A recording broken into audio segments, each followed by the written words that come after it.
Hello everyone, this is Nazmin Shah, a student of M Pharma 2nd SEM from the Department of Pharmacology.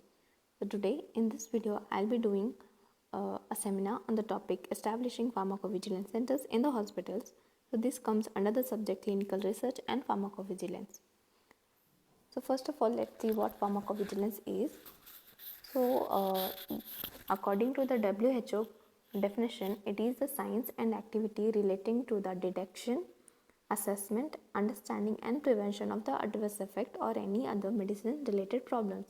That is, whenever a drug or a medicine is released into a market, even after the release, we have to keep a watch on the activities related to the medicine. That is, in the clinical trials, we don't get enough information about the medicine. That is, maybe due to the number of patients used in the clinical trial is less, or maybe the duration is less. So the complete data is not gathered. So even after the release of the medicine in the market, the adverse effect or the other safety profiling of the drug has to be done. That is, this is what is said here. That is, it has to be detected, assessed, understood, and we have to try to prevent these adverse effects. So this pharmacovigilance comes from the word pharmakon, that is a Greek word which means medicinal substance, and another word is vigilia, which is a Latin substance which means to keep watch. That is we have to keep a watch on the medicinal substance. So now to keep for this pharmacovigilance, we have different centers which can be national, peripheral, or regional. So in this particular video I'll be explaining about the hospital based pharmacovigilance centers. So these hospital based pharmacovigilance are greatly helpful because they contribute or help in generating the safety data. Other than this, it operates through PMS holistic comprehensive approach. So there are the different steps involved in the establishing of PV's pharmacovigilance centers. That is, these are the general steps. That is not only establishing pharmacovigilance centers in the hospital, but also in any other area. This will be the general steps that are involved. So now let's just see one by one. The first step in the establishing PV center is contact relevant authorities to ensure approval for the center by outlining the importance of the center and its purpose. So first of all, when we are establishing something or starting something, obviously we need some approval. So this is why we have to take approval for the pharmacovigilance centers before its establishment. So from the respective authorities, we have to take approval, and then only after that we can start the PV centers in the hospitals also. And then we have second step is design an ADR reporting form and start collecting data by distributing it to the hospital departments, family practitioners, etc. So in a PV center, we obviously know we are going to record the adverse drug reactions. So to record this, we need a particular form. So we are going to design a particular form in which there are certain things to be included, which we'll be studying in the later slides. So this has to be designed after the establishing of the center in which the ADRs can be reported. So the next step is produce printed material to inform health professional about the definitions, aims, and methods of the pharmacovigilance system. So even to the professional to whom we can report the ADRs, even they are given some information in the printed form, so that they know what is the procedure to be followed, how the things are to be done in the pharmacovigilance centers. Then create the center. That is, here the next step is creating the PV center. So we need a place, some people that are working in this center. So this is what is said here. So first of all, it requires staff. Staff are the people that are going to work in the PV center. Accommodation, that is the location where the PV center has to be located. Phone, word processor, database management, capability, and bibliography, etc. are all to be defined and has to be placed in the PV center. Then educating pharmacovigilance staff. That is, when a pharmacovigilance center is established, how it is going to work, we have to educate the staff. establish a database for the storage and retrieval of the data, ADR data. That is, because we are gathering a lot of data, that is different types of data. So what we are doing is we are storing all of this in the computer. So this is why we need that is why we are establishing a database for the storage of all the data, and this is very helpful because we can access through it at any time, and the retrieval of the data can be is very easy. Organize routine meetings in hospitals, academia, and professional associate, explaining the principle of pharmacovigilance and importance of the reporting.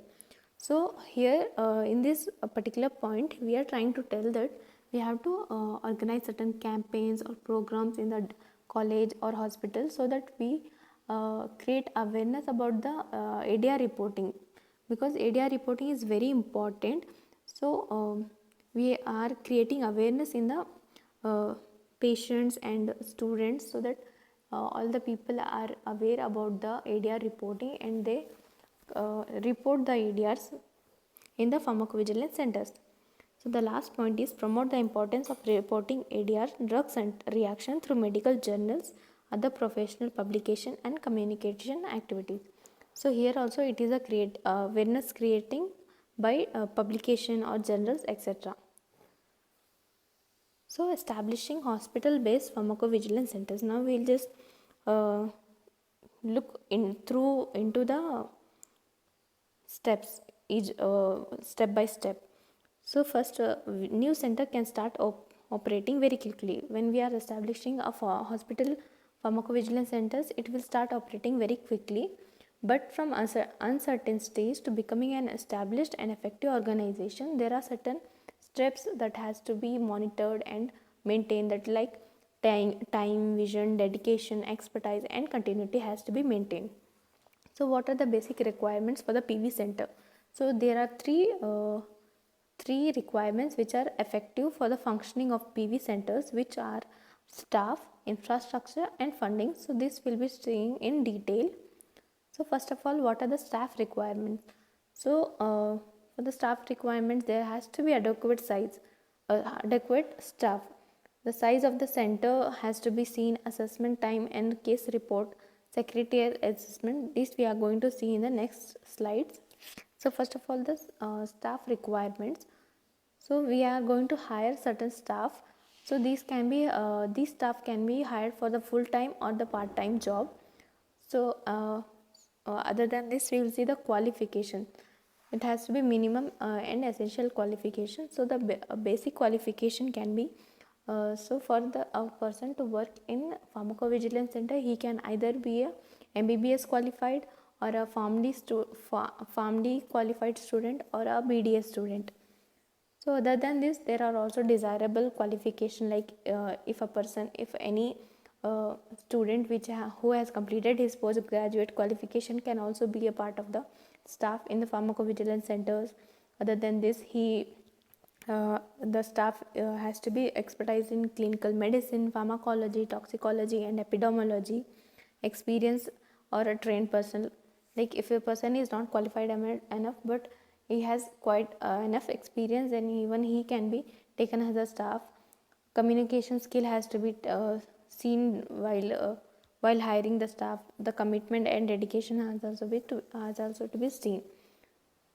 Take care of the education of pharmacovigilance staff regarding. So the staff that we hire have to be educated based on what he is going to work in the pharmacovigilance center. So there are certain things that has to be educated.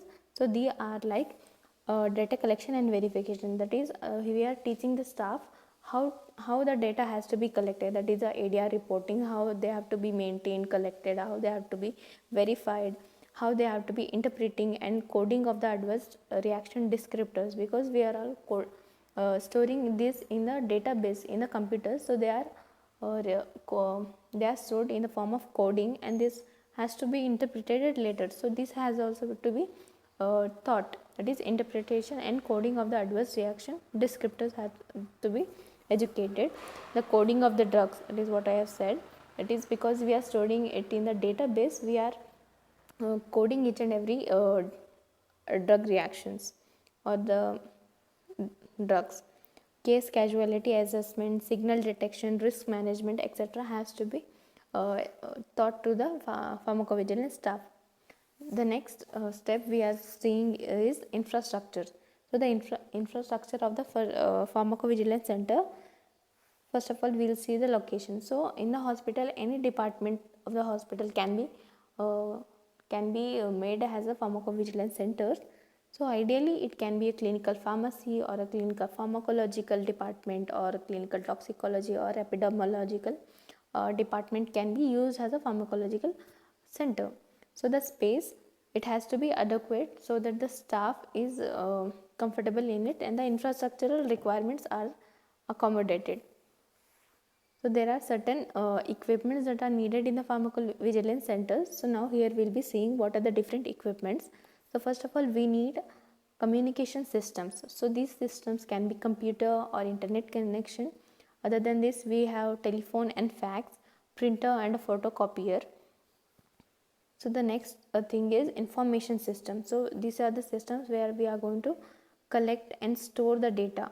So here we can have standard text and references, literature sources related to ADR, hospital library. That is, these are helpful in understanding the ADRs and how to store them.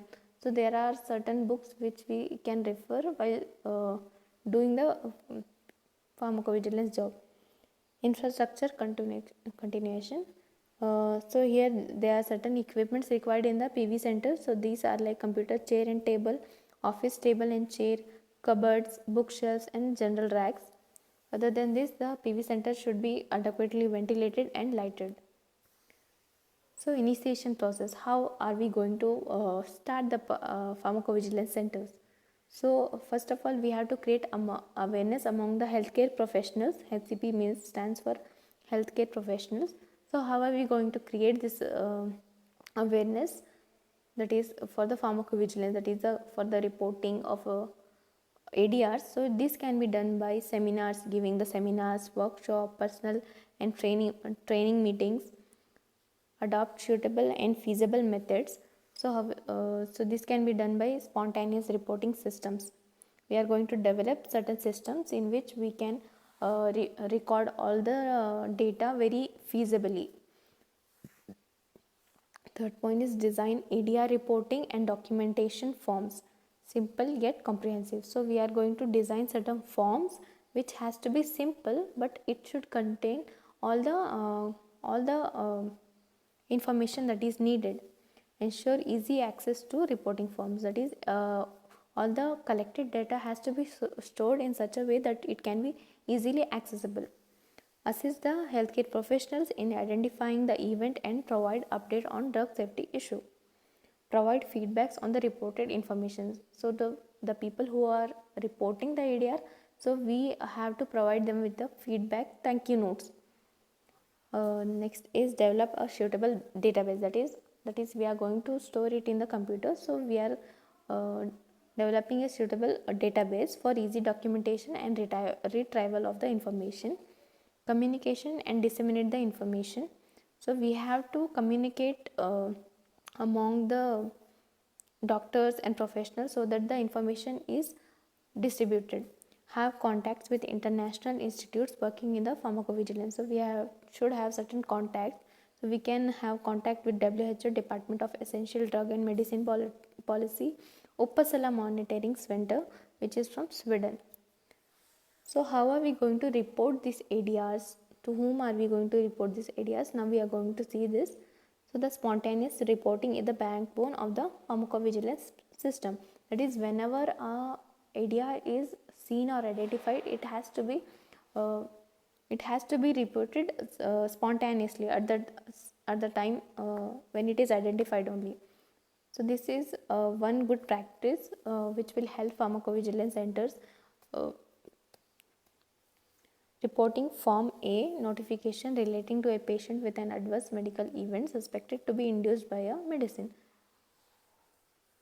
So whenever we have a suspect that certain medicine is causing a certain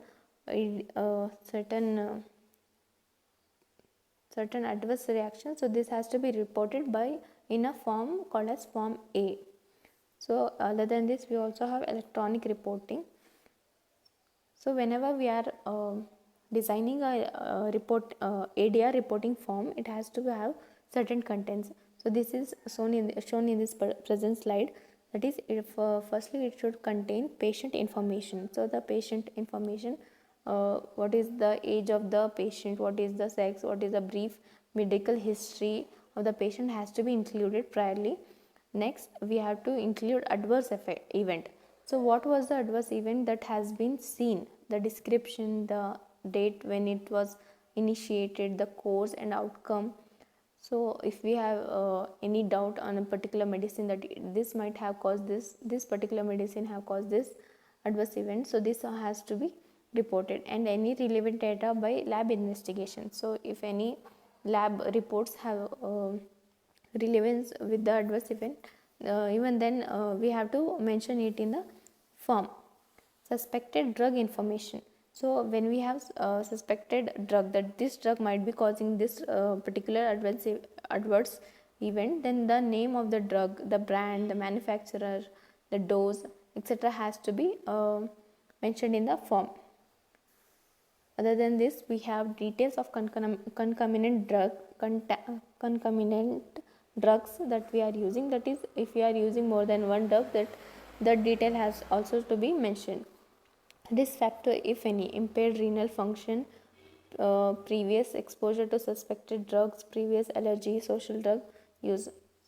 So they are risk factor which will increase the incidence of ADR. So even that has to be reported. Details of the reporter, that is, who is reporting the ADR, has to also to be mentioned. And all of this data has to be can be used further. So how are we going to use all of this data? So the data that is collected in pharmacovigilance can be used in a variety of ways. That is, it can be used for the hypothesis generation and strengthening, drug regulation, information, education and feedback limitation regarding the use of the data. And this is the last topic that we'll study under this establishing of pharmacovigilance centers. So this is the funding. So for a pharmacological center to have some basic regular source of funding, so for the pharmacological center to run, it should have some fund for the working. So the funding requires adequate funding to meet the expenses like a recurring cost, non-recurring cost, maintenance cost. So the cost estimation can be done by calculating as a function of the rate of reporting required and the size of the population. So the basic sources of funding. So from where these funds can be received is from the university departments, from professional associates, from the governmental departments, from non-governmental organization, health insurance and companies, and health insurance funds, etc. So this completes my topic, that is the pharmacovigilance, establishing of pharmacovigilance centers in the hospitals. Thank you.